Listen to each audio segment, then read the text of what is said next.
अस्सलाम वालेकुम नाज़रीन, खबर से खबर में खुश आमदीद। मैं इफ्तिखार शिराजी। नाज़रीन, कहा यह जाता है कि मुल्क की मईशत और सलामती के मामलात उस वक्त हल होते हैं जब मुल्क के अंदर सियासी इस्तेकाम हो, पार्लिमान बेहतरीन अंदाज में फंक्शन कर रही हो, रियासती इदारे अपने दायरे में रह के काम कर रहे हों।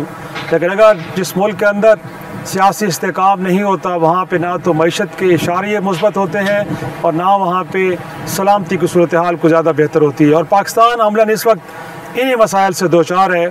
अगरचे 8 फरवरी 2024 को इलेक्शन हुए, उसके नतीजे में ये इस पार्लिमान में बैठे लोग वजूद में आए और उसके बाद अब 1 साल से ज़्यादा कर्स हो चुका है इस हुकूमत वक्त को।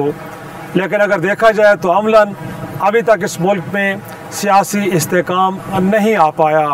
अपोजिशन एहतजाज पे है, कभी सड़कों पे तो कभी पार्लिमान के अंदर, और पार्लिमान भी बेहतर अंदाज में फंक्शन नहीं कर पा रही। अब कहा यह जा रहा है कि शायद आने वाले दिनों में फिर अपोजिशन का एक इत्तेहाद बनने जा रहा है जो सड़कों पे आएगा अपने मुतालबात को लेके, जो मईशत के लिए, इस मुल्क की सलामती के लिए और नए चैलेंजेस लेके आएगा। तो आज हम कोशिश करते हैं इस ऐवान में बैठे सैकड़ों अरकान के, जो उनमें से कुछ नुमाइंदों से, कि जो अवामी वोट के नतीजे में इस मुल्क से पार्लिमान का हिस्सा बने हैं, क्या वो भी इस बात को रियलाइज़ कर रहे हैं कि पॉलिटिकल टेम्परेचर अभी भी हाई है और इसको नीचे लाने के लिए कुछ एक कोशिश होनी चाहिए। हुकूमत वक्त इस हवाले से क्या कर सकती है और अपोजिशन की जो सबसे बड़ी जमात है बिलखुसूस तहरीक इंसाफ, उनका किरदार क्या बनता है, क्योंकि कहते हैं कि ताली दोनों हाथ से बचती है। तो अगर आज हालात ख़राब है तो शायद इन दोनों तरफ के जो फ्रीक हैं उनका हिस्सा होगा और इस सिचुएशन को काम डाउन करने के लिए भी हुकूमत और अपोजिशन बेंचों में बैठे लोग अपना रोल प्ले करेंगे, तो तब जाके शायद ये गोल अचीव हो पाए। तो चलते हैं और चल के बात करते हैं अरकान पार्लिमान से कि वो क्या इस बात को रियलाइज़ कर रहे हैं और इस मसले को हल करने के लिए उनके पास क्या काबिल अमल तजावीज़ है। चलते हैं उनसे बात करते हैं। जैसे मैंने अपने इब्तिदाई में कहा कि इस मुल्क में मईशत हो या बैरून दुनिया से ताल्लुकात हो, हर कोई चीज़ गोया के सियासी इस्तेकाम से जुड़ी है। गोया कि पॉलिटिकल टेम्परेचर नीचे नहीं आएगा तो तब तक इस मुल्क में ना तो इन्वेस्टमेंट आएगी, ना मईशत का पहिया चलेगा, ना बैरून दुनिया से हमारे ताल्लुकात के अंदर बेहतरी आएगी। इस वक्त हमारे साथ मौजूद हैं सुन्नी इत्तेहाद कौंसिल के रुकन कौमी असम्बली साहबजादा हामिद रज़ा साहब। उनसे पूछते हैं कि पॉलिटिकल टेम्परेचर को नीचे लाने के लिए सियासी जमातें वो कि उनको क्या करना चाहिए, क्या इनिशिएटिव लेने चाहिए। बहुत शुक्रिया सर वक्त देने के लिए। यही हम सवाल कर रहे हैं सर, आपसे भी यही सवाल है कि इस वक्त इलेक्शन हो गए, 1 साल से ज़्यादा हुकूमत को हो गया, बट पॉलिटिकल टेम्परेचर नीचे नहीं आ पा रहा और नहीं आएगा तो जैसे मैंने कहा कि चीज़ें आगे बेहतर अंदाज में नहीं बढ़ पाएंगी। आपके यहाँ क्या ऐसी तजवीज़ है कि इसके नतीजे में चीज़ें बेहतरी की तरफ बढ़ पाएँ? बिस्मिल्लाहिर्रहमानिर्रहीम। देखिए जी, सियासत बेसिकली बर्दाश्त का नाम है। अगर आप अदम बर्दाश्त का रवैया रखते हैं तो अदम बर्दाश्त का रवैया एक मिलिटेंट का तो हो सकता है, एक सियासी जमात का नहीं हो सकता, या एक डेमोक्रेटिक शख्स का नहीं हो सकता, या एक डेमोक्रेटिक पार्टी का नहीं हो सकता। डिलेमा ये है कि एक तो 8 फरवरी को इलेक्शन चुराया गया, उस इलेक्शन पर बाइकआउट और तमाम ऑप्शन ज़ेरे गौर थे, लेकिन इमरान खान साहब ने एक स्टेप अहेड जाते हुए कहा कि हम अपनी तमाम तर तहफ़्फ़ुज़ात रिजर्वेशंस के बावजूद we will be the part of parliament और हम पार्लियामेंट से और अदालतों से ही रिलीफ लेंगे, पार्लियामेंट में बात करेंगे, अदालतों से रिलीफ लेंगे। अब आप ये देखिए कि गुज़श्ता 1 साल से मौजूदा हुकूमत का जो रवैया है, न सिर्फ अपोजिशन की पार्टी के सपोर्टर्स के साथ, पाकिस्तान तहरीक इंसाफ के सपोर्टर्स के साथ, बल्कि पार्लियामेंटेरियंस के साथ, आप चादर चारदीवारी का तकद्दुस पामाल करेंगे, आप उनके कारोबार बंद करेंगे, आप उनके बिजनेसेस बंद करेंगे, आप उनके बच्चों को उठाएंगे, आप उनके घरों में दीवारें फलां के दाखिल होंगे, आप उनके माल मवेशी जानवर फसलें सब कुछ उठा कर ले जाएंगे। और उसके बाद अगर आप ये कहें कि सियासत में अदम बर्दाश्त फ़रोग़ पा रहा है तो फिर मेरा ख्याल है कि इसका तयन होना चाहिए कि किसकी वजह से हो रहा है। ज़ाहिर है अगर आपका रवैया लॉजिकल होगा, रीज़नेबल होगा, इज़्ज़त देने वाला होगा तो मैं भी इन रिटर्न आपको इज़्ज़त ही दूंगा। लेकिन अगर आप मुझे गाली देंगे तो मैं गाली तो शायद ना दे सकूं, या तो मैं गाली दूंगा या गाली नहीं दूंगा तो मेरे रवैये में तलखी आ जाएगी। तो ताली दोनों हाथों से बचती, एक साइड से नहीं बचती। लेकिन साहब इनफैक्ट हुकूमत का भी ये कहना है कि अगर कोई लेजिटिमेट डिमांड्स हैं भी सही तो उसके लिए फोरम्स हैं, अदालतें हैं, इस मुल्क की पार्लिमान है, गुफ्तगू करें, बैठें, उससे मसाइल कॉल करें। वजह ये कि आप अवामी रैली लेके सड़कों पर आ जाएँ और लोगों की ज़िंदगी को मुतासर करें। तो वो कह रहे हैं कि तर्ज अमल अपोजिशन का बिलखुसूस PTI का कोई दुरुस्त नहीं है। सर 1988 में मियां नवाज शरीफ का क्या तर्ज अमल था? 2 साल में गवर्नमेंट गिरा दी बीबी की। पीपल्स पार्टी का 90 में क्या तर्ज अमल था कि 2.5 साल में नवाज शरीफ की गवर्नमेंट गिरा दी। फिर नवाज शरीफ का क्या तर्ज अमल था, उसने 2 साल में बेनज़ीर की गवर्नमेंट गिरा दी। फिर बीबी का क्या तर्ज अमल था कि अगरचा वजह जनरल मुशर्रफ साहब बने, मियां साहब की गवर्नमेंट उल्ट गई। भाषण वो दे, नसीहत वो करे जिसका किरदार उसके मुताबिक हो। दूसरी बात, आप आइन में लिखवा दें कि अपोजिशन एहतजाज नहीं कर सकती। मैं पहला बंदा होऊंगा जो खड़ा होकर कहूँगा कि ये गैर आइनी एहतजाज है। जो राइट्स आपको आइन के अंदर प्रोवाइड किए गए हैं, being a citizen of Pakistan और being the political party of Pakistan, आप कैसे डिमांड कर सकते हैं कि हम उन राइट्स को प्रैक्टिस ना करें, उन राइट्स के ऊपर अमल ना करें? आप अपनी गवर्नेंस बेहतर करें, हमें मुजाहरों की जरूरत नहीं आएगी। आप सियासी इंतकाम का सिलसिला बंद करें। आप अपनी जाती जेबें भरने की बजाय मुल्क का सोचें, मुल्क की आवाम का सोचें। हमें एहतजाज करने की नौबत क्यों आएगी? एहतजाज की नौबत उस वक्त आती है जब आपकी कॉम्पिटेंस कंप्रोमाइज्ड होती है। इनकी कॉम्पिटेंस कंप्रोमाइज्ड है, सिंपल एज दैट। लेकिन इनफैक्ट साहब, आप तो गिला कर रहे हैं कि हुकूमत वक्त का जो रवैया है वो बड़ा गैर जमहूरी है, लेकिन वो यही गिला तहरीक इंसाफ से करते हैं कि बहुत सारे कौमी इशूज़ हैं जिनके ऊपर बहुत सारे सियासी इख्तिलाफात को बलाए ताक रख के फैसले करने चाहिए, बट वहाँ कहते हैं कि फ़र्द वाहिद को अवलियत दी जाती है कि इमरान खान साहब अगर कहेंगे तो कुछ होगा वरना नहीं होगा। तो कौमी इशूज़ के ऊपर भी ज़ाती मफादात को बालाता रखा जाता है। तो सर ये गिला कुछ थोड़ा सा दुरुस्त नहीं लग रहा आपको? अगर पाकिस्तान की 75% अवाम ने वोट इमरान खान को किया है तो इसमें मेरा तो कोई कसूर नहीं है। ये जो बात हुकूमत कर रही है कौमी सलामती के ऊपर, हमें ये करना चाहिए, हमें वो करना चाहिए, दिल बड़ा करना चाहिए, तो ये दिल बड़ा कर लेते, उसको ले आते पैरोल पे, इजलास में शमूलियत करवा लेते।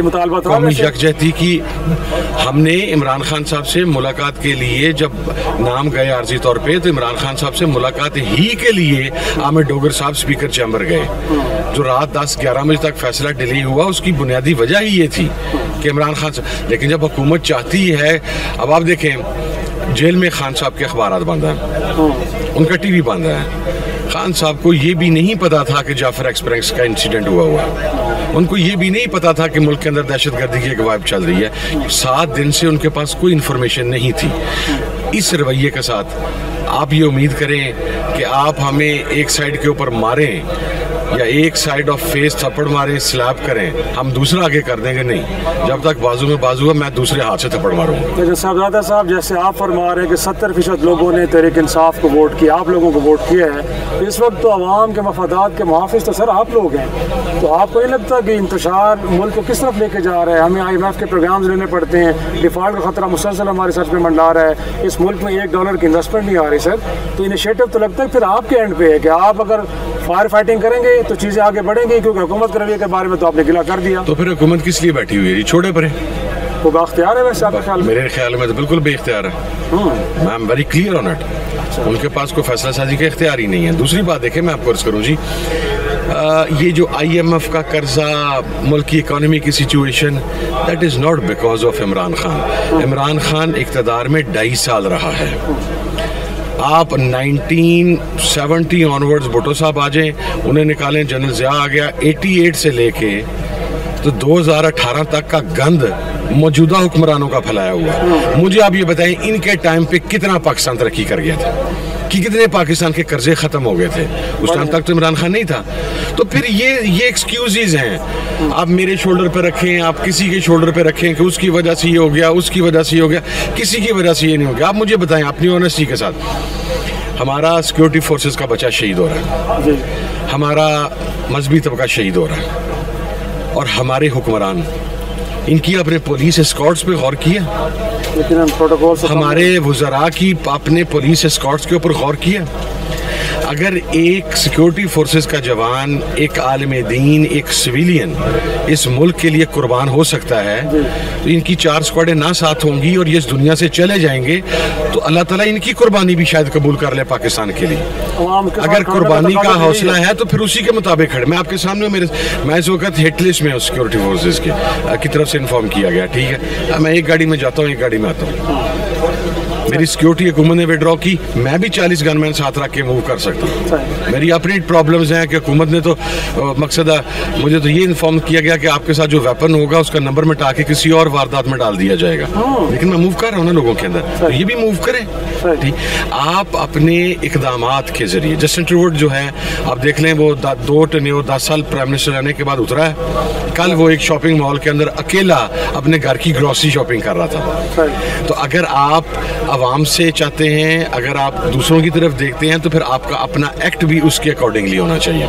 लेकिन लास्टली बतौर पार्लियामेंटेरियन आप क्या तजवीज़ करते हैं कि आप चीज़ों को बेहतर तो करना है ना, अगर इस तरह चलेगी तो शायद पाकिस्तान के लिए ठीक नहीं है। तो लास्ट नोट आपका? तो मेरा लास्ट नोट यही है कि आपको बर्दाश्त का मुजाहरा करना पड़ेगा। आपको बीइंग अ पॉलिटिकल वर्कर, आपको जो written realities on the wall हैं उनको देखना पड़ेगा, न सिर्फ देखना पड़ेगा बल्कि उनको तस्लीम करना पड़ेगा। आप तो कह रहे हैं हुकूमत बेख्तियार है, तो वो क्या करे बेचारी? फिर आप किससे कह रहे हैं? इमरान खान को तो तस्लीम कर ले, अच्छा, उसके मैंडेट को तस्लीम कर ले, शायद इनके लिए कोई आसानी पैदा हो जाए। थोड़ा सत्तू पैदा करें, थोड़ा हौसला पैदा करें, थोड़ा जिगरा पैदा करें, थोड़ा ना कहने का हौसला पैदा करें। बहुत शुक्रिया साहबजादा हामिद रजा साहब बात कर रहे थे कि पॉलिटिकल टेम्परेचर गोया के इस हवाले से इनिशिएटिव हुकूमत वक्त के हाथ में है। हौसला पैदा करें, अपोजिशन को तस्लीम भी करें और उनको गले से भी लगाएं, तब जाके चीज़ें आगे बढ़ पाएंगी। अगर ना कहने की ज़रूरत नहीं है और अपोजिशन को तस्लीम करने की ज़रूरत नहीं है तो फिर शायद टेम्परेचर नीचे ना आ पाए। एक छोटा सा ब्रेक के बाद वापस आएंगे, गुफ्तगू के सिलसिले को आगे बढ़ाएंगे। प्रोग्राम एक बार खुशामदीद। बात करते हैं इस वक्त असद कैसर साहब, रुकन कौमी असम्बली, सीनियर रहनुमा पाकिस्तान तहरीक इंसाफ से, और गुफ्तगू वही हो रही है कि इस वक्त मुल्क में जो पॉलिटिकल टेम्परेचर है उसको नीचे लाने के लिए सियासी जमातों को किस किस्म के इनिशिएटिव लेने चाहिए, वो अपोजिशन में बैठी हों या फिर हुकूमत में बैठी हों। सर बहुत शुक्रिया वक्त देने के लिए। हम इससे पहले भी बात कर रहे थे हामिद रजा साहब से कि इस वक्त टेम्परेचर नीचे नहीं आएगा तो इस मुल्क की ना मईशत आगे बढ़ेगी और ना इस मुल्क के अंदर कोई इन्वेस्टमेंट आएगी, ना हालात बेहतर होंगे। तो बतौर पार्लियामेंटेरियन आप कहाँ खराबियाँ देख रहे हैं और उन खराबियों को कैसे दूर किया जाना चाहिए? देखिए, सबसे पहले बात तो ये कि पॉलिटिकल टेम्परेचर को कम करने के लिए मेन जिम्मेदारी होती है हुकूमत की। आप देख रहे हैं कि हुकूमत जो है ना तहरीक इंसाफ के खिलाफ कोई एक मौका भी हाथ से जाने नहीं दे रहा। हमारा लीडर तो जेल में है और वो जो है ना उसके खिलाफ जो मुकदमात बनाए गए हैं जिसका मतलब हकीकत से कोई ताल्लुक नहीं है, मतलब सारे एक फ्रॉड किस्म की पर्ची की है। उमर अयूब साहब जो है ना उसको जो उसकी ज़मानत कैंसिल की गई है और साथ साथ जो हमारे वर्कर्स है उसको मज़ीद अभी पर्चों में गिरफ्तार किया जा रहा है। तो इस हालत में क्या कौमी यकजहती होगी? और फिर आपका जो तवज्जो बजाय इसके कि वो दहशतगर्दी के ख़िलाफ़ हो, आप टेररिस्ट के ख़िलाफ़ हो, आपने सब कुछ जो है ना इमरान खान और उसकी पार्टी तहरीक इंसाफ के खिलाफ किया है। आलिमा बीबी जो है ना 6 घंटे तक वो उसकी साथ जो है हिसाब किताब हो रहा है। क्या हो रहा है? क्या ऐसे माहौल में कोई यकजहती का माहौल पैदा हो जाता है? और हमने उस दिन क्या मुतालबा किया? हमने तो बहुत सिंपल मुतालबा किया कि हमारे खान साहब से मुलाकात करवाई जाए। हमने कोई ज़्यादा बात तो नहीं की, कहीं कोई बड़ा मुतालबा है, बड़ा जायज़ा मुतालबा, इसमें कुछ हमारा लीडर है, अगर हम अपने लीडर से नहीं बच सकते तो इस सूरत हाल में बहुत अफसोसनाक है और हुकूमत का रवैया इंतहाई गैर संजीदा है। लेकिन इनफैक्ट वो कहते हैं ना कि ताली दोनों हाथ से बजती है। किसी ज़माने में जब आपकी हुकूमत थी, राना सनाउल्लाह के खिलाफ मुकदमात बने हों या बाकी लोगों को जेलों में डाला गया हो, वो कहते हैं उस वक्त भी सियासी मुकदमात थे, देखिए किसी को सज़ा भी नहीं हुई, बाद में कोई जुर्म साबित भी नहीं हुआ। जो भी हुआ, जिस तरह भी हुआ, नाजायज़ तौर पर किसी के खिलाफ पॉलिटिकल मोटिवेटेड केसेस नहीं होनी चाहिए। सही है, लेकिन इनफैक्ट अब आपको क्या लगता है, गोया कि इस मामले में हुकूमत वक्त इनिशिएटिव लेने के लिए तैयार नहीं है, बट अपोजिशन के तहत एक बन रहा है, शायद अब ईद के बाद कोई कैंपेन भी शुरू करने जा रहे हैं, तो अब इनिशिएटिव अपोजिशन लेगी या अगेन आपको लगता है कि हुकूमत के पास अब भी वक्त है और वो चाहे तो पॉलिटिकल टेम्परेचर को नीचे लाने के लिए कुछ इकदाम कर सकती है? ये हुकूमत की जिम्मेदारी है, लेकिन इसके बावजूद हम अपनी रिस्पॉन्सिबिलिटी पूरी कर रहे हैं। इंशाल्लाह हम तमाम सियासी कुव्वतों को और हमारी जो लीगल फ्रेटर्निटी है, वकला बिरादरी, मीडिया और सिविल सोसाइटी को इकट्ठा करेंगे और एक कौमी एजेंडा के तहत जो है आगे बढ़ेंगे, क्योंकि ये मुल्क हम सबका मुल्क है, पाकिस्तान है, इदारे हम सबके इदारे हैं और हम चाहते हैं कि हमारे मुल्क के तमाम इदारे जो है ना मजबूत हो, इसमें आवाम के उसके ऊपर एतमाद हो, वो पार्लियामेंट हो, वो फौज हो, वो अदलिया हो, तभी मुल्क आगे बढ़ेगा। जब मुल्क में कानून की हुक्मरानी हो, रूल ऑफ लॉ हो, तभी मुल्क आगे बढ़ सकता है। तो इनफैक्ट हामिद रजा साहब से जब बात हमारी होती तो वो कह रहे थे कि शायद हुकूमत के पास कोई इख्तियारात ही नहीं है, इनिशिएटिव ले ही नहीं सकती। तो आपको भी लगता है, अगरचे शहबाज शरीफ साहब तो ये कह रहे हैं कि इस बार पहली बार है कि एग्जाम्पलरी इदारे सेम पेज पे हैं, वो बाइख्तियार प्राइम मिनिस्टर हैं, तो अगर हैं तो वो इनिशिएटिव क्यों नहीं ले रहे? या आपको भी लगता है कि जो हामिद साहब बात कर रहे हैं कि इनके पास इनिशिएटिव लेने का इख्तियार है ही नहीं है एक्चुअली? हाँ, इसको सबसे पहले इजाज़त लेनी पड़ेगी ना। अच्छा, लेनी पड़ेगी, वो ये खुद नहीं कर सकते। अच्छा, और आपका ख्याल है कि जहाँ से इजाज़त लेनी पड़ेगी वहाँ से इजाज़त मिल भी पाएगी या वहाँ पे माइंड सेट? हाँ, डिपेंड करता है कि वो इजाज़त देते कि नहीं देते। जब इजाज़त होगा तो नहीं होगा। मतलब एक कमज़ोर हुकूमत, 17 सीटों वाली हुकूमत जो है ना, जब 17 सीटों वाले लोग जो है ना हुकूमत में बैठे तो वो क्या डिलीवर करेंगे? ये नहीं, उनकी इसके टेक्निकल प्रॉब्लम है। इन बलूचिस्तान में इस वक्त जो नुमाइंदगी है वो हमसे मुतारिक ही नहीं है। आपने एक कोने से लेकर दूसरी कोने पे लोग खड़े कर उसको जतवाया और उसको जानती भी नहीं है, अपने MNM को लोग जानते भी नहीं कि कौन है। तो ये इस वक्त जो बलूचिस्तान का इशू है वो बेसिकली ये सब कुछ जो हो रहा है ये फ्रॉड इलेक्शन की वजह से हुआ है कि आपने जेन्युइन नुमाइंदे उससे जो नहीं चीनी है। सही, लेकिन वो कहते हैं कि तहरीक इंसाफ की सियासत भी इमरान खान के गिर्द घूमती है। हर बार नारा एक ही, इमरान खान को रिहा करो, नेशनल इश्यूज हों या इस मुल्क की इकॉनमी को से जुड़े मामलात हों, हर मामले के ऊपर इमरान खान सबसे ऊपर खड़े होते हैं। तो वो कहते हैं कभी उसको कंप्रोमाइज करके नेशनल इश्यूज के ऊपर तो इकट्ठे हो जाए। देखो, अब कंप्रोमाइज तो देखो, इमरान खान तो इमरान खान है, इमरान खान हमारा लीडर है, इमरान खान ही सब कुछ है, इमरान खान इस पार्टी का बानी वो है। ये तो लाजिम बात है कि इमरान खान, लेकिन इमरान खान क्या चाहता है? वो तो मुल्क में कानून की हुक्मरानी चाहता है, रूल ऑफ लॉ चाहता है, कॉन्स्टिट्यूशन की सुप्रीमेसी चाहते हैं और हम इसी के लिए बात करते हैं। अगर मैं बताता हूँ कि इस वक्त जो है ना ये हुकूमत थोड़े यानी उसके ऊपर जो पर्चे है, जो केसेस है, इसको आप मेरिट पे करें, एक केस ऐसा नहीं कि उसमें सजा हो सकती है। इमरान खान को अपने नाजायज़ तौर पर जो है ना तकरीबन 2 साल हो गए, 2 साल हो गए वो इस वक्त जेल में है। तो इस वक्त असद कैसर साहब देखा जाए तो 70% लोग आप क्लेम करते हैं कि आप लोग आपको वोट मिले हैं, आप इस वक्त मुल्क की सबसे बड़ी सियासी जमात हैं कौमी असम्बली के अंदर भी। तो सर फिर आप अवाम के मफादात, तो फिर आप उनके कस्टोडियन हैं, उनके जिम्मेदार तो आप हैं। तो इस वक्त जो मुल्क के अंदर टेम्परेचर ऊपर जा रहा है उससे आप देखें महंगाई की क्या हालत है, इस मुल्क में इन्वेस्टमेंट नहीं आ रही, तो फिर तो लोग ये कहते हैं कि इनिशिएटिव आपको लेना चाहिए, आप जरा जाएं और जाके मिले। बेशक इससे पहले भी आप डायलॉग प्रोसेस में गए। नहीं, इख्तियार तो हुकूमत के पास होती है ना, पॉलिसी तो हुकूमत बनाती है। जब हुकूमत जो है ना अफगानिस्तान के साथ लड़ाई का कोई फैसला करती है या कोई इस किस्म की बात, तो हम तो सिर्फ आवाज़ उठा सकते हैं। हम अपना आवाज़ उठा रहे हैं, हुकूमत को समझा रहे हैं कि खुदारा होश के नाखुन लो और जो पॉलिसी है वो पब्लिक के इंटरेस्ट के मुताबिक बनाओ। हमारे बिल्कुल हम हाजिर है पाकिस्तान के लिए, हम हर वक्त हाजिर हैं। Way forward, lastly way forward क्या आप? वे फॉरवर्ड ये है कि मुल्क में जो है ना फ्री एंड फेयर इलेक्शन हो, जिसमें तमाम स्टेक होल्डर इंक्लूडिंग जो हुकूमत में जमाते हैं, तमाम स्टेक होल्डर का एतमाद हो और एक ऐसा इलेक्शन, एक ऐसा पार्लियामेंट आए जो आम की सही नुमाइंदा हो। बहुत शुक्रिया असद कैसर साहब की गुफ्तगू आप सुन रहे थे। अगेन वो समझते हैं कि इस वक्त जो सियासी तनाव है वो सूरत में ही कम हो सकता है कि मुल्क के जो हकीकी नुमाइंदे हैं वो इस पार्लियामान में बैठें, और अगर उसके लिए कोई नया इलेक्शन भी करवाना पड़ सकता है, करवाया जाना चाहिए, तो तहरीक इंसाफ उसके लिए भी तैयार है। एक ब्रेक के बाद वापस आएंगे, गुफ्तगू के सिलसिले को आगे बढ़ाएंगे। प्रोग्राम एक बार फिर खुशामदीद नाज़रीन। ब्रेक से पहले हम बात कर रहे थे कि सियासी इस्तेकाम कैसे मुमकिन हो पाएगा, पॉलिटिकल फोर्सेस की जिम्मेदारी क्या बनती है और इस हवाले से क्या रियलाइजेशन भी है और कोई इनिशिएटिव भी लिया जाना चाहिए और क्या लिया जा रहा है। इस वक्त हमारे साथ मौजूद है रुकन कौमी असम्बली पाकिस्तान पीपल्स पार्टी सहर कामरान साहिबा। बहुत शुक्रिया वक्त देने के लिए। यही सवाल मैं आपके सामने भी रखूँगा, इससे पहले भी पार्लियामेंटेरियन से हमने बात की है, तो क्या कहती हैं आप, ये इस्तेकाम कैसे आ पाएगा? जब तक नहीं आता शायद इस मुल्क की मईशत भी आगे नहीं बढ़ पाएगी। नहीं, देखिए इस बात में कोई शक नहीं है कि जब तक कि सियासी इस्तेकाम ना हो उस वक्त तक ना माशी इस्तेकाम आ सकता है, ना ही मुल्क जो है वो प्रॉस्पेरिटी की तरफ चल सकता है, ना ही जो है अमन आ सकता है।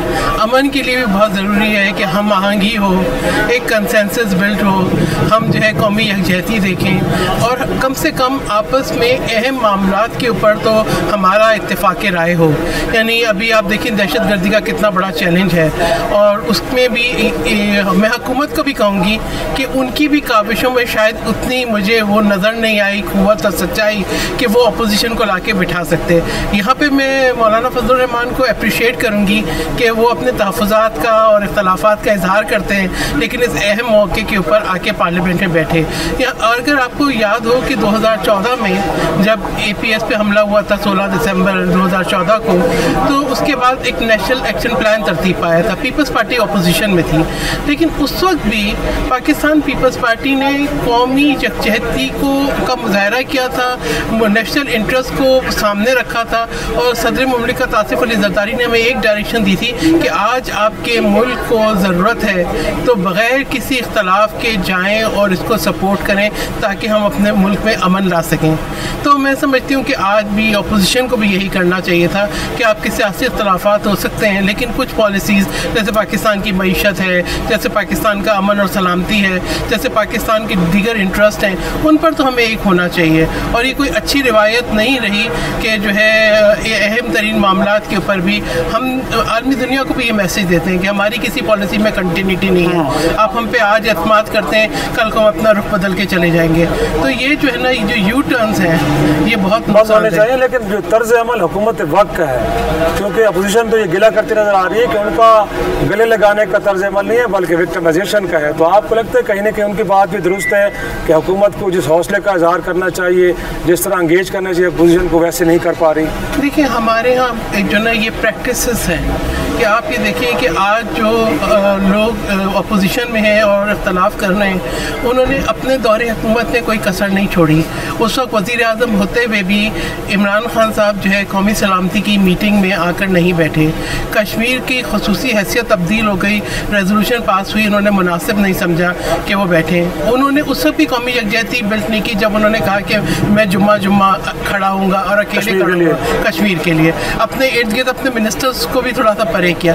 ये जो आइसोलेशन है ना, चाहे आप अपोजिशन में हो या हुकूमत में हो, और आज मैं हुकूमत से भी कहूँगी कि बाज़ जो लोगों की जो तर्ज़ गुफ्तगू है, अल्फाज का इस्तेमाल है, उसमें कहीं लगता नहीं है कि ये कोई हम आहंगी क्रिएट करना चाहते हैं। लगता है कि पॉलिटिकल माइलेज जो है बहुत ज़्यादा है। हम इत्तेहादी होकर भी हमारे बहुत सारे मामला पे तहफ़्फ़ुज़ात हैं, लेकिन जहाँ नेशनल इंटरेस्ट होता है, पाकिस्तान पीपल्स पार्टी हमेशा पाकिस्तान खप्पे का नारा लगाती है। चाहे वो शहीद मोहतरमा बेनज़ीर भुट्टो साहिबा की शहादत हो, चाहे वो सवात में ऑपरेशन शुरू करना हो दहशतगर्दी के खिलाफ, या 2014 के जो है जो एक अफसोसनाक वाक़े के बाद नेशनल एक्शन प्लान के लिए बैठना हो, या कश्मीर के जब खसूसी हैसियत तब्दील हो तो जो है जॉइंट सेशन का मुतालबा करना हो, ये आज की बात है। हमारे भी तहफ़्फ़ुज़ात हैं इलेक्शंस में, हमारे 2013 में भी थे, 2018 में भी थे और 2024 में भी हैं। लेकिन इस पार्लियामान के लिए, इस जमहूरियत के लिए बेइंतहा कुर्बानियाँ दी हैं। सदर मुमलिकत आसिफ अली ज़रदारी ने अपने इख्तियारात इस पार्लियामेंट को दिए ताकि पार्लियामेंट स्ट्रेंथन हो। तो आज जो है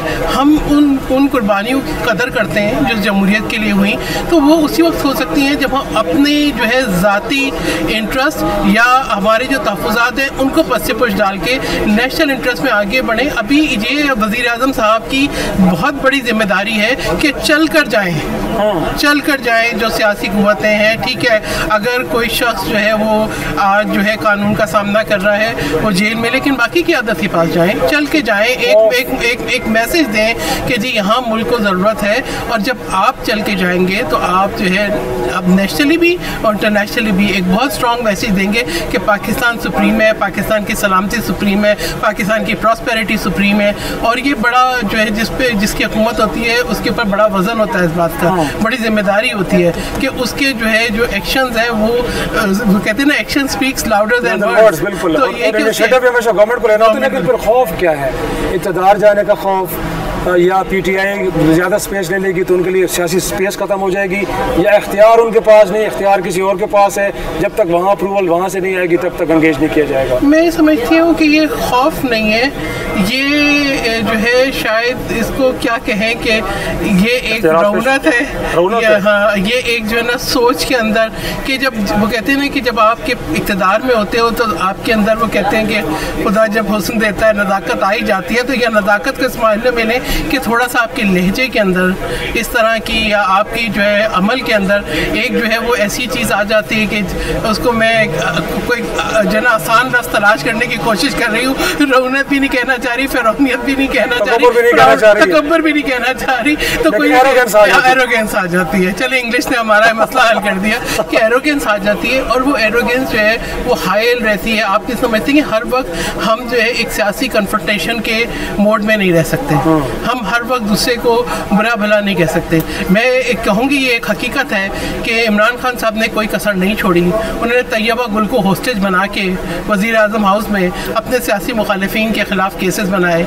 ईद की रात फरियाल तारपुर साहिबा को जो है अस्पताल से जेल मुंतकिल किया, मरियम नवाज साहिबा को गिरफ्तार किया। तो ये कि उन्होंने भी कोई कसर नहीं छोड़ी। लेकिन we have to learn from the past. वक्त नहीं रहता, वक्त एक जैसा नहीं रहता।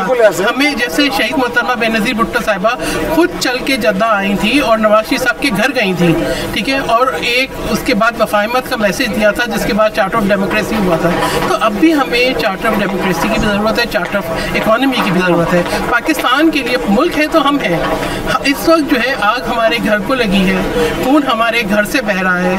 अगर हम सब एक जो आवाज़ नहीं होंगे, हम अपनी जो है जो ताकत है उसको कंसोलिडेट नहीं करेंगे, एक पॉलिटिकल यूनिटी डेमोन्स्ट्रेट नहीं करेंगे और इसी इंतशार के हम उसमें रहेंगे बिल्कुल, तो फिर मैं समझती हूँ कि हम आगे नहीं बढ़ सकते। आज ये वक्त की ज़रूरत है, कुछ तो ख्याल करें, ये तो सोचेंगे रेजोल्यूशन पे ये किफ़ायत कर लें। लेकिन साथ आपको लगता है कि कहीं ना कहीं पॉलिटिकल विक्टिमाइजेशन हो रही है, 200 मुकदमात हों, लोगों की ज़मानतें ना उन्हें देना, ये सिलसिला भी बंद होना चाहिए। देखिए बात ये है कि मैं कहूँगी पॉलिटिकल विक्टिमाइजेशन हमारे पॉलिटिकल कल्चर का एक हिस्सा बन गई है। हमने तो शुरू से फेस किया है और जो गलत है, ठीक है। और पाकिस्तान पीपल्स पार्टी कभी भी इस बात पे की हामी नहीं है कि किसी सियासी जमात पे पाबंदी लगाई जाए या किसी सियासी जमात को जो है वो सियासत में या पार्लियामेंट में जो है वो एक्टिव रहने का मौका ना दिया जाए। और मैं आपको ये भी कहूँ कि ये जो लोग पार्लियामेंट में बैठे हैं ना तहरीक इंसाफ के,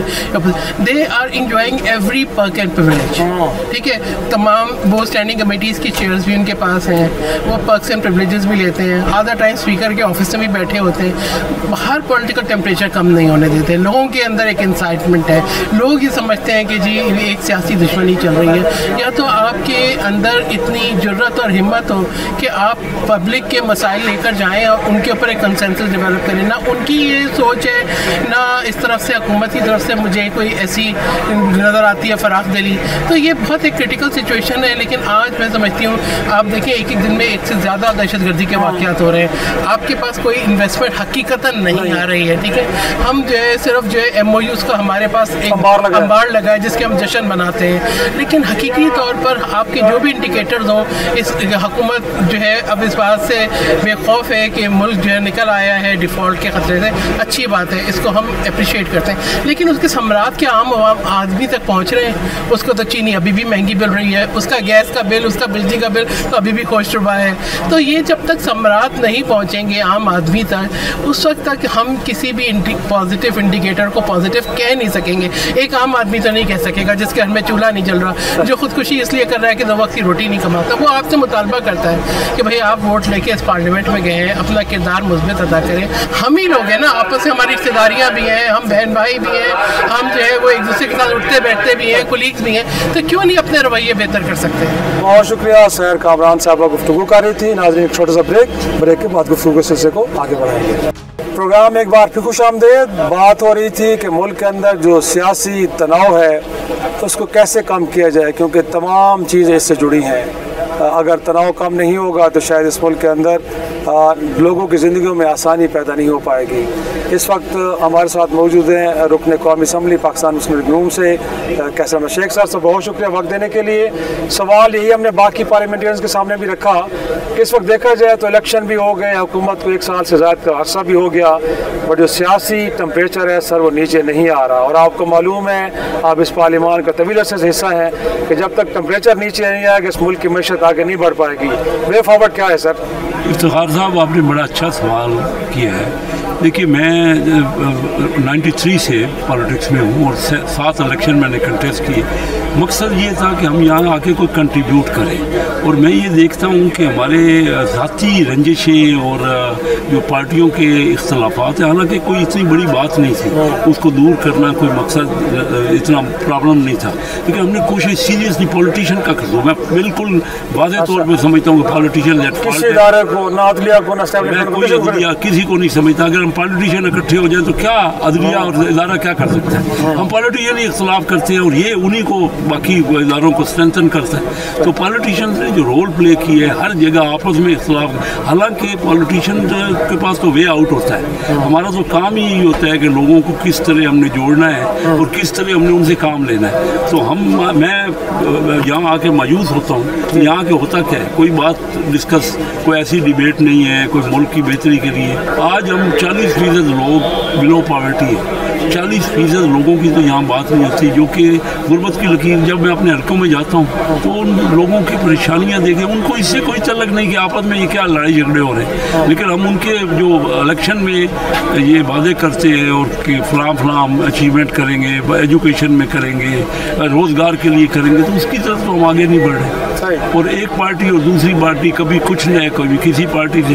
और ये इस वक्त भी देखें ना, खासकर PTI की हुकूमत जो है 11 साल से 2014 से धरनों में, वो कभी जब हुकूमत में थे तो तब भी हम अपोजिशन वाले भी उस वक्त भी कहते, तब भी वो मिल के नहीं बैठे। एक ही पार्टी है मुल्क में जो मिल के ही नहीं बैठती, हर वक्त वो बाइकाट और धरने की बली की। वो भी बात करते हैं कि माजी में देखें कि पीपल्स पार्टी कभी मुस्लिम लीग हुकूमत की टांगे खींच रही थी 18 महीने और 2.5 साल बाद, तो कहते माजी में भी तो कंडक्ट यही रहा है, फिर इन्होंने क्या किया, हमसे पहले तो ये लोग थे। मैंने बड़ी डिटेल से कहा है कि पाकिस्तान जब बना ना, उस वक्त इंडिया का जो इलाका था उसमें इंडस्ट्री ज़्यादा थी, ये हकीकत है। सब पाकिस्तान में इंडस्ट्री नहीं थी उस वक्त, तालीम भी ज़्यादा उन्हीं के इलाकों में थी, लेकिन उसके बावजूद पहले 40 साल हमारा ये इख्तलाफ इतना नहीं था, तो पाकिस्तान आगे बढ़ रहा था। हमारी तरफ पूरी दुनिया देख रही थी। कोरिया को प्लानिंग हमने दी उस वक्त। इंडिया की करेंसी जो है हमसे वीक थी, इंडिया की 6 गुना आबादी है हमसे, लेकिन उनकी इकानमी 4 गुना थी।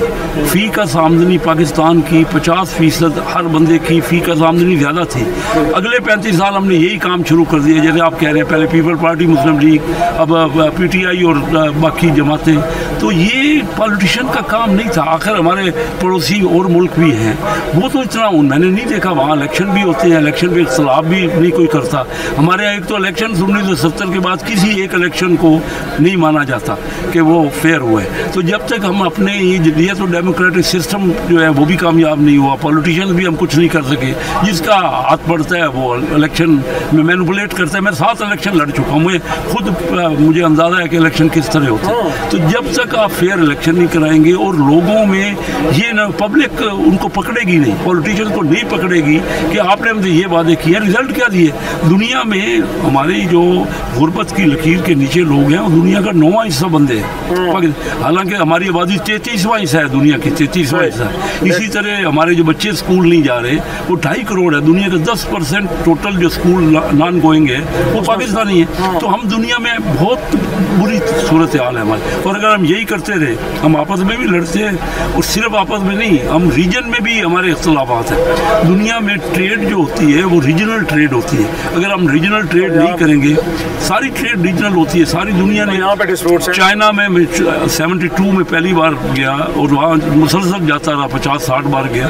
उस वक्त हम चाइना के लोगों को बिजनेस सिखाते थे। वो हमें उस वक्त ये कहते थे कि हमारा इंडिया के साथ इख्तलाफ अगर है, बाद में जब इख्तलाफ हुआ तो कहते थे, लेकिन उसके बावजूद हमारा बिजनेस उनसे होता है। हमारा ताइवान के साथ शुरू से ही उनका इख्तलाफ, वो कहते थे हम बिजनेस हमने रखा हुआ है, हम बिजनेस ही खत्म कर देते हैं। लेकिन ये बातें सर अब आप पार्लिमानी कमेटी के इजलास में अपनी क़यादत को भी कहते हैं, बाकी जमातों के हवाले से भी मैं ये बात कर रहा हूँ। मेरा क्या ताल्लुक, मैं तो एक बिजनेसमैन हूँ, बिजनेस के फ़रोग के लिए आया था और यही चाह रहा था। पर मैं ये देख रहा हूँ कि हम आपस में निकले ही नहीं है। एक पाकिस्तानी है, पाकिस्तान के देखें जो एग्रेशन हो रहा है, जो इस वक्त सूरत हाल है आपका दहशतगर्दी, अब उसके लिए तो हमें यूनाइट होना चाहिए ना, अपने इख्तलाफात को एक तरफ रख देना चाहिए। सर ये प्रॉब्लम क्या, हवस इक़्तिदार, वो एक इक़्तिदार में रहना है, इस वजह से एक दूसरे को हाथ नहीं मिला रहे, क्योंकि मिलाएंगे तो शायद इक़्तिदार चला जाएगा। प्रॉब्लम कहाँ आ रही है? 100% वही बात है जो आपने कहा, हम अपनी उस लालच से नहीं निकले, हमने मुल्क का मफाद अपना नहीं रखा, हम पार्टियों के मफाद को आगे करते हैं। अब देखिए पार्टियां अपनी जगह पे इम्पॉर्टेंट है, लेकिन मुल्क सबसे इम्पॉर्टेंट है। अगर मुल्क ही हमारा एट स्टेक है, और जो दुनिया को हमने तो 85 साल पहले जो रेजोल्यूशन की थी एक फलाई और मॉडल मुस्लिम कंट्री बनाने का, ये तैयार किया था ना। आज आप अंदाज़ा तो कर लीजिए ना, 85 साल बाद सोचे तो सही, अपने गिरबान में निगाह डाल कर ये देखें तो सही कि क्या रिजल्ट हमने क्या किया। दुनिया सारी हम पे हंस रही है, हम आपस में भी लड़ रहे हैं और रीजन में भी लड़ रहे हैं। तो ये देखिए, और हम कहते भी है कि हम ठीक है। भाई अगर हम ठीक हैं तो हमारे क्यों मामला ठीक नहीं हो रहे? तो सर इस वक्त तो फिर वो बाकी लोग जो बिलखुसूस तहरीक इंसाफ ये गिला करती है कि हुकूमत का इनिशिएटिव उसके हाथ में होता है, हुकूमत का तर्ज अमल ये है कि विक्टिमाइज करना है, कॉर्नर करना है एक सियासी जमात को। तो ये तर्ज अमल आपको भी दुरुस्त लग रहा है, ऐसे ही है या आपको दुरुस्त नहीं लग रहा? देखिए पीटीआई ये बिल्कुल गलत कहती है। जब वो हुकूमत में थे, अगर हुकूमत का ही होता तो हुकूमत में थे तब भी हम अपोजिशन वाले कहते थे कि बैठ जाइए, हमारे साथ नहीं बैठते थे। वो तो 11 साल से कभी किसी मीटिंग में बैठे नहीं, चाहे हुकूमत में है या हुकूमत के बाद। जब हुकूमत में थे तो फिर तो आज की बात उनके पास थी ना, तब भी तो वो जब इंडिया ने हमला किया या एयरफोर्स, तो उसके बाद भी तो हमने कहा कि मिल के बैठ जाओ, तब भी मिल के वो हमारे मियाँ शहबाज शरीफ साहब गए, इमरान खान साहब उठ के चले गए उस मीटिंग में। ये तो सारी रिकॉर्ड की बातें हैं, ये चाहते ही नहीं है। अगर वन साइडेड तो कुछ भी नहीं होगा ना, और हमारी पार्टियों में जमहूरियत नहीं है। अब इंडिविजुअल पॉलिटिक्स में नहीं होगा ना। कितनी पार्टी मीटिंग होती है हमारी अपनी पार्टियों में, देख लें उनकी पार्टी मीटिंग्स कितनी होती है, कितने MNAs की ये उनसे राय ली जाती है। तो इस तरह मुल्क आगे नहीं बढ़ते इंडिविजुअल्स में और चंद शख्सियत के लीडरशिप में। हमारी दुनिया पूरी में क्या होता है कि कोई इलेक्शन होते हैं, जब कोई इलेक्शन लूज कर जाता है तो लीडर फौरन रिजाइन कर देता है। हमारे तो वही लीडर रहते हैं, रिजाइन ही नहीं करता ना, हमारे यहाँ पार्टियों में इलेक्शन होते हैं। तो इस तरह तो मुल्क आगे नहीं बढ़ सकते। इस तर्ज अमल के साथ ये मुल्क आगे बढ़ पाएगा? अगर नहीं तो फिर सर अब इनिशिएटिव कौन सा लेना, करना क्या? देखिए करना तो यही, मैं तो बार बार कह रहा हूँ, आपके हर प्रोग्राम में भी कहता हूँ, जब तक यूनिट, देखिए सदर आसिफ जरदारी साहब ने पिछले साल जो तकरीर की उसमें क्लियर कहा कि हर एक को लचक दिखानी चाहिए, 2 कदम पीछे हटना चाहिए। अगर हमें अनाय, जैसे आपने कहा कि सिर्फ हम पार्टी का मफाद रखेंगे, मुल्क का मफाद हम सबको सोचना है। जनरल आसम मुनीर ने बहुत डेडिकेटेड उन्हें तकरीर की, उन्होंने कहा कि ये गवर्नेंस अगर आप वीक रखेंगे तो फिर फौज क्या करेगी? अफवाज जो है वो बॉर्डर्स में लड़ेंगी या यहाँ इकानमी के ऊपर उनका काम होगा? उनका रोल नहीं है इसमें। पॉलिटिशियन ने अपना रोल ही नहीं प्ले किया, कई रिजल्ट नहीं दिए। तो हमें अपने सबको मिलके, और ये कलेक्टिवली है कि ये एक पार्टी का नहीं है ना। आप बता दीजिए कि जिस तरह के इलेक्शन है, जब लोगों को एतबार ही नहीं है, हमारे यहाँ पड़ोसी मुल्कों में इलेक्शन होते हैं तो उनकी अपोजिशन भी उनको मानती है। जिस तरह तो नहीं खड़ी, हम तो पिछले कई सालों से तो यही कह रहे हैं कि जो 2018 में जो इलेक्शन हुए, बिल्कुल मुझे अंदाज़ा है कि 2023-24 में भी जो इलेक्शन हुए, इससे 1970 के बाद इलेक्शन हो रहे हैं, किसी इलेक्शन को कौम तो नहीं मान रही। तो इन इलेक्शनों का तो कोई है नहीं। लास्टली इनफैक्ट आपको लगता है कि अगर थोड़ा बहुत रिलीफ मिल जाए, तहरीक इंसाफ, कौन कह रहा है, जेलों से बाहर आ जाएं, टेम्परेचर नीचे आ जाएगा, चीज़ें बेहतर अंदाज में आगे बढ़ पाएंगे? मैं ये समझता हूँ कि वो चाहते ही नहीं है। मैंने हमेशा अपनी ज़िंदगी में देखा है, बिजनेस लाइफ में भी देखा है कि कहीं आप जब पार्टिसिपेट करते हैं तो सिंपथीज आपके साथ मिलती हैं और आपको बेनिफिट मिलता है, वो एकोमोडेशन होती है, वो चाह ही नहीं रहे। वो मेरे ख्याल में इस ओवरऑल कलेक्टिव टारगेट चाह ही नहीं। हाँ, वो फील कर रहे हैं कि उनका वोटर शायद इस तरह अपना वोट भी ख़राब कर रहे हैं। मैं जो देखता हूँ हल्के में, ठीक है, उनकी पॉपुलैरिटी थी पिछले इलेक्शन में, काफ़ी उन्होंने कामयाबी हासिल की, लेकिन अगर मुल्की मफाद के ख़िलाफ़ ही बातें करते रहेंगे और ये टेररिज्म है, जब आपने देखा कि एयरफोर्स ने हमला किया इंडिया की, तमाम पार्टियाँ इकट्ठी हो गई उसी वक्त तो हम अपोजिशन में थे ना। आज वो हमारे साथ बैठने को तैयार नहीं। तो हम सबको, अगर हमारा कोई फॉल्ट है, मैंने तो अपनी ये तकरीर में कहा है, आप उसको सुनिए, कि अगर हमारी कोई गलती हमें पॉइंट आउट करें उसको हम ठीक करें, हमें भी चाहिए हम ठीक करें। सही, बहुत शुक्रिया कैसर अहमद शेख साहब हमसे गुफ्तगू कर रहे थे और यही बात कर रहे थे वो। Thank you very much sir, thank you very much, thank you very much, thank you. सही, so kind sir, so kind. आपने सुना उनको और वो बड़े दिल से जैसे को बात करते हैं कि इस वक्त this is the high time कि सियासतदान आपस में मिल के बैठें, गुफ्तगू करें, सियासी इख्तिलाफात को बालाए ताक रखें, पाकिस्तान के जो मफादात हैं उनको मुकद्दम जाने। अगर नहीं होगा तो सिचुएशन नहीं संभल पाएगी। और उन्होंने दोनों तरफ से कहा, अपोजिशन और हुकूमत वक्त दोनों को 2 कदम पीछे हटना पड़ेगा, तब जाके चीज़ें बेहतर होंगी। इदारों का गिला नहीं करना, इदारे उस वक्त इंटरवीन करते हैं जब सियासतदान उनको स्पेस देते हैं या जब सियासतदान परफॉर्म नहीं कर पाते।